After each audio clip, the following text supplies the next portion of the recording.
Hey, welcome back to the channel. It's your man Prime Time, and you already know you on PrimeTime Talk TV. And yeah, I'm back at you with another good video, and you already know the routine. Once you enter my house, wipe your feet off, hit the like button, hit the subscribe button, and smash the bell icon so you can be notified the next time I drop these next latest and greatest videos like these. For Prime Time.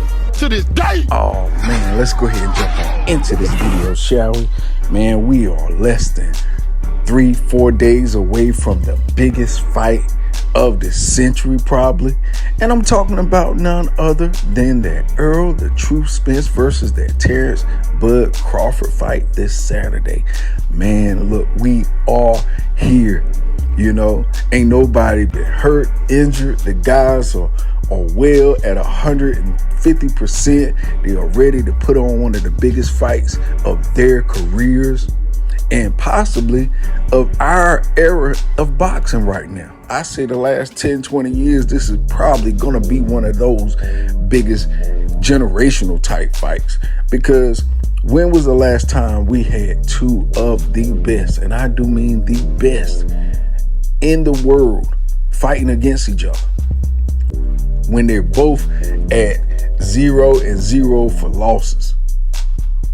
You know, it's been a very, very long time since a fight like this, of this magnitude, has came back around to the boxing fans. Now, hey, we already know the whole landscape. We know who both of these guys have fought and beat to get here at this point. But now it's the show and prove time. Now we actually will get a chance to see who is the best of these two. It ain't no more talking needed. All we need to do is see who goes in the ring and comes out the undisputed welterweight champion of the world. And I'm talking about, you know, look, a lot of these fighters think like, you know, when you get to a fight level of this magnitude, this is all it takes. No, it takes you and your team to win this type of fight. Yeah, a lot of people talk about what Crawford gonna do, what Spence gonna do, but what about the corners though? What if these two guys go in that ring and they are neck and neck with each other? That is when it is going to take the corners. We're going to have to see who has the best corner as well. Not just the best hands, not just the best skills, but who has the best corner to help give them the advice to win a match that may be very, very close, that may be determined by one jab, one punch, one knockdown. It's going to take the teams. It's going to take the coaches. It's going to take Coach Bo Mack. It's going to take Coach Derek James in order to wheel their opponent that may be in one of the biggest fights of their life. Now, hey, granted, one of these guys could just pull away and show out and expose the other fighter and make him look like he wasn't as good as everybody made him out to be. Or either they both fight and they're neck and neck, and it's so hard to determine who won that everybody is still left arguing. Oh yeah, this fight is gonna go one way or the other. And you know, the trick of it all is, don't nobody really know, none but the man upstairs. You know, we can only do an educated guess on what we think is going to happen. But I'm going to keep it 1 million with you. I'm still on that 50-50 band, because look at how these guys look in shape, man. You can see the dimensions in their face and in their cheekbone, that they have really put it all on the line. They have really left everything in sparring sessions in the ring, and now they are truly prepared to showcase their talent and their greatness to the world. We're going to see who is the greatest welterweight of all time in my book, for real, because either one of these fighters, you could argue, you could put them in any era of boxing and they would make it. They would fight. They would win. They would probably overthrow some of our best old school fighters. But you know, that's an argument for another day. I'm not going to sit there and dwell on something that ain't happening, never will happen. But what I will dwell over is that it's happening this Saturday.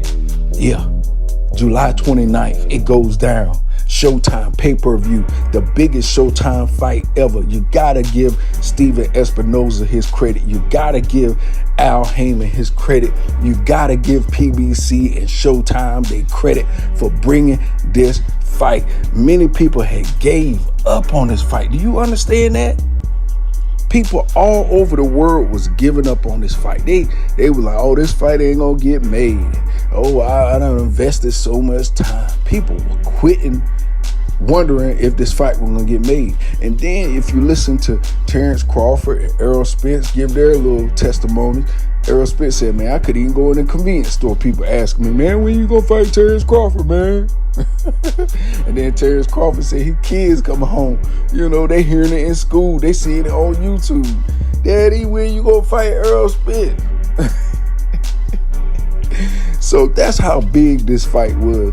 A fight that even the fighters themselves couldn't even ignore no more. That the world, wherever they went on the face of the earth, was asking them when were they gonna fight each other. That's how big this fight has grown and materialized. It materialized on its own, kind of like AI. Artificial intelligence. You know, it's like it done got smarter by itself. It didn't need nobody to promote this fight. And honestly, that's what the whole story and narrative has been, that this fight don't really need no extra additives. It promotes itself as the greatest fight itself, because these are the two fighters everybody has followed for over 4 or 5 years in the welterweight division. And now they are on a head-on-head collision. Yeah. So I'm excited. I'm definitely excited. This is what we all been waiting for. If you are a boxing fan, you've been waiting for this. If you're not a boxing fan, you've been waiting for this. Trust me. You remember that movie Wesley Snipes and Vin Rames, the movie Undisputed, the two prisoners that fought each other? Yeah, I did a video a long time ago about that, you know, last year. Well, beginning of this year. I digress. These two fighters are the epitome of that. You know, I don't know which, you know, maybe you call Terrence Crawford Wesley Snipes in this movie, and Errol Spence will be playing Vin Rames. But the only trick is, this is the real life thing. This ain't no movie. This ain't no reenactment. This ain't no charades. But life do imitate art all the time, don't it? Yeah, it do. It do. And it looks like, to me, life had imitated this fight right here. This fight has grown and materialized almost into a movie by itself. You got Errol Spence that was in a horrific car accident, thrown from his windshield or his Ferrari at almost 100-something miles per hour. Lost his front teeth, body scraped up, eye messed up. And this guy, after he healed up, he went and fought the biggest fights of his career. He fought Danny Garcia. He fought Yordenis Ugas after that car accident. Crazy. People even was saying, oh, I know Danny Garcia pops was up there. You remember Angel Garcia? He was up there. It's no way he could be the same after a car accident like that.